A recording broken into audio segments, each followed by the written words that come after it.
Good evening. This is the Elliott wave update for the S&P 500 for Thursday, February the 24th, 2022. It was an incredibly, astoundingly wild day. The whole market just was incredible. Let's start by basically telling us the obvious. Russia did invade the Ukraine, and the markets went into a tailspin lower. There was just no stopping the down, the down, the down, the down, the down. Now, it did begin going into our close yesterday. And then we did get a little bit of an uptick initially when Globex started. But then came the news that they were starting their invasion. They weren't just moving into the Russian popular, or whatever they're calling them, the republics. They went into the Ukraine. They started shelling the capital, shelling other cities, and started a war. And more convincingly was that Putin did come out and made statements such as, Ukrainian military, lay down your weapons, we'll give you safe passage out of the militarized zones. And then spoke very directly to the United States and NATO, saying, do not interfere. I was really finding that to be pretty strong and very strange, and setting the stage for a much greater conflict. Now, that's me. But in honesty, when we step into the market, as I've spoken about so many times before, I have to look at it technically. Elliott wave is a technical analysis tool. Fibonacci is a technical analysis tool. The moving averages are technical analysis tools. So therefore, I cannot look at the market fundamentally, geopolitically, or just any news that's going to cause a particular move. Often, they're not going to come as a surprise because the Elliott pattern is already suggesting and giving us a little bit of insight as to what is coming. And as I've spoken before, I can never tell you why. I can just give you what the wave pattern is telling me. Often that is then followed by the news or the geopolitical or whatever else comes in, and we get the move. Now, as I stated last night, I was looking for the market to form a bottom for minute wave 5, and then in turn, minor wave 3. We got those at the low, which was 4101. Pretty sure. Yeah, 4101.75. That's as low as the market got. So it basically dipped through the support that we had at, give me this line right there, folks, come on, please. 4116, but actually we had supported 4121, 4116, and then just below all this, we did have additional support at 4097. So it kind of got in between all of that, rallied up, rallied back down, tested it. And that would have been just after or prior to our opening. So in that 8 o'clock hour, or it could have been even closer, the market went down and tested it again. And as I spoke, I said, once this minor third wave is complete, my expectations and my outlook would be for a minor fourth wave correction, and that correction, that bounce, will be bigger than what we had seen here in the minute degree and even up here. That I was looking that it could be somewhere in line with what this minor wave 2 would be. In fact, I had said that being that this minor wave 2 seems to be a zigzag, I'd be looking for the minor 4 to be more of a flat. Well, that was a mistake. So the rule of alternation is not necessarily a rule as it is more of a guideline. When this market opened here in the US, we did one little zip lower. And then everybody and their uncle pressed the buy button. And they just started to take off like there was no tomorrow. Now, as I'm trading it, and by the way, I trade the NASDAQ. So as I'm beginning to trade, I'm not going, oh, okay, minor 3 is complete. Minor wave 4 is underway.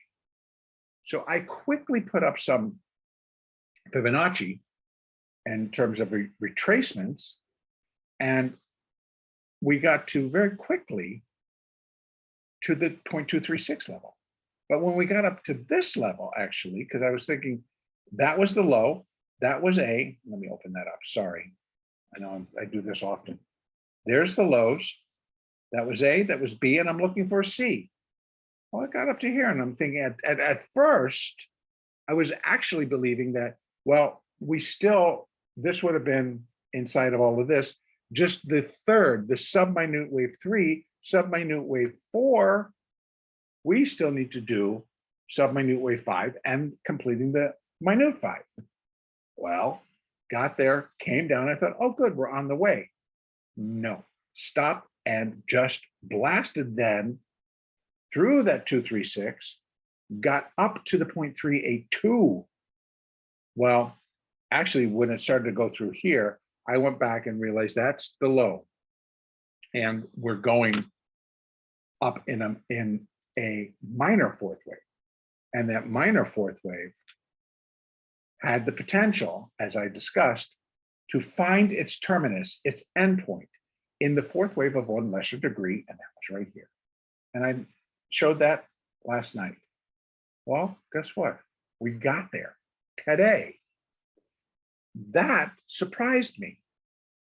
I thought that was an extraordinary reaction to the start of a war by a superpower invading another country.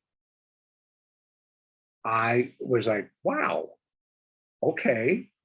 But I'm going to make an assumption that many analysts, many traders came in and saw the extreme overbought nature of not only the indexes, but of the component stocks. And that being the case, it was first just, well, we're buying because we're buying, but then it became short covering because there was a lot of shorts coming into here. Then I think it got added in tomorrow's Friday's expiration. And on the way down to all of this low, it blew through strike price after strike price after strike price, and most of the component stocks within the S&P 500. So there was just a lot going on, and that pressure just built, and it was like a pressure cooker, and that lid blew. And then we got bam, bam, bam. These were intense moves, even on the hourly chart, to go from 42.31 to 42.89, 42.90 in one foul swoop, 60 S&P points. So the S&P was down well over 100 points when it was down here. The S&P ended up on the day. It was an incredible turnaround. So once again, can the S&P drop 100? Sure can. Can the S&P then turn and go up 100? Sure can. So this volatility has been incredible. In fact, the reading this morning was that the vol was at 33, and it was up, I think, 7 points as measured by the VIX. So it was incredible. So that same intense volatility isn't just designated to the sell side. It's going to be the same going up. And that's exactly what happened. So what's come to roost is many of the things that I've talked about is that we need to really be very, very aware of the volatility, because the volatility is not just reserved for a downside move. It'll come back and bite you in the upside moves as well. And that was what was so evident today. Okay, so what could possibly come next? Well, there's a very strong possibility that this minor wave 4 is complete. We're seeing the market begin to pull back. It may have one more. If this is A and B, 1, 2, 3, 4, 5 for wave C. So we cannot definitively say this is complete at that level. So where do we need to allow? Well, we need to allow for it to come back above 42.90, get itself back above 4,300. We have the 200-day moving average at 43.35. We have, or the hourly 200 at 43.35. We have then the next Fibonacci level, which is the 50% at 43.43. That would be the next level. Here's what it can't do. I'm gonna need to go down to 30. And then I need to go back to my hourly. It cannot go above 44.43. Then it is going to move into the price territory of minor wave 1, and that negates the count. So I'm not expecting that. I'm just putting it out there. But we can include the potential for additional upside getting up to the 200 or moving average or 43.43. So if this did complete it, then expectations for that minor fifth wave to get started would include breaking back below the 4, breaking back below the 50, breaking back below the 8, breaking 42.15, and then continuing lower, breaking the 20, breaking 41.85. And as quickly as this went up, it really should begin to come back down. Now, again, will this happen tomorrow? I have no idea. Is it possible? Yes. But tomorrow is the weekly options expiration. So as quickly as all of those strike prices were crushed going down, they regained them coming back up. So how much of this was actual short covering and how much of it was adjusting because now we're going back up through these strike prices, which causes tremendous gamma explosions. If you're an options trader, you know exactly what I'm talking about. Okay, so what can we expect? Again, the market caught me not necessarily off guard, but by surprise in the intensity of that rally today. So we need to allow for additional rally.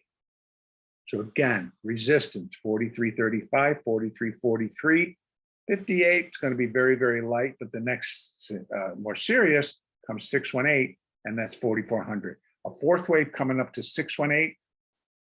Not really going to like it, but if that's what happens, that's what happens. Please continue to trade according to what the price action is telling you. Don't get married to the upside or the downside. Don't allow outside external noise to influence and derail you from your focus. Outside and internal noise comes via news. We are watching a war begin. How is that going to escalate? Will it escalate it? Will it de-escalate? What's going to happen when all of these sanctions being put on by the European Union and the United States and Australia, et cetera, how is that going to affect the situation? Is it going to stop it? Is it going to inflame it? We don't know. So we have a lot of things still out there.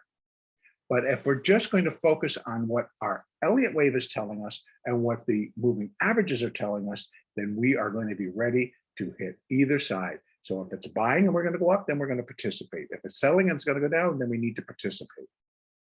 There was plenty of trading to do. Not always as easy as one would expect based on this hourly chart. Definitely was not that easy. And I will demonstrate that real quickly by just dropping down to the 5-minute chart. And again, pulling that open, and you can see, look at that. Up, down, up, down. Up, way down. Up, up, up, up, up, up, down. Go up a little bit, come down a little bit. Go up a little bit, come down a little bit. And if you're day trading, this is not little moves. 41.84 down to 41.66, so it's nearly $20 at $50 a point. So it goes real quick and your P&L can get really affected by that. So again, yes, great moves, but you had to pay attention. You had to really work with the stop. You had to work with a price target. You had to work with having an idea or a conviction of where the market was going to move to, both up and down. And you got that via moving averages, via resistance, etc. Okay, so tomorrow, as I just said, allow for continued upside. This is a really just to run thus far on a 5-minute chart. It's just 3 waves down. Whether it wants to come down further, well, we'll see. But you can tell they're not done. They will jump back in. As quickly as they let it go, they jump back in. So lots still to come. Now, back out to that hourly chart. Play according to what's in front of you. Be open to whatever happens. Try to keep your mindset strong on your focus. And I'm sorry that my computer is just freaking out and not giving us that picture. So keep your focus. It will really benefit you. And trade well. Trade according to what the moving averages are telling you. Use the Elliott, use the Fibonacci. Have a great trading day tomorrow. It might be slow. It might just produce a sideways box type of a day. It is expiration. It's been a wild day down and another wild day back up. The market may just want to take a breath and sit and do nothing. So have a great trading day tomorrow. Our next update will be on Sunday, the 27th.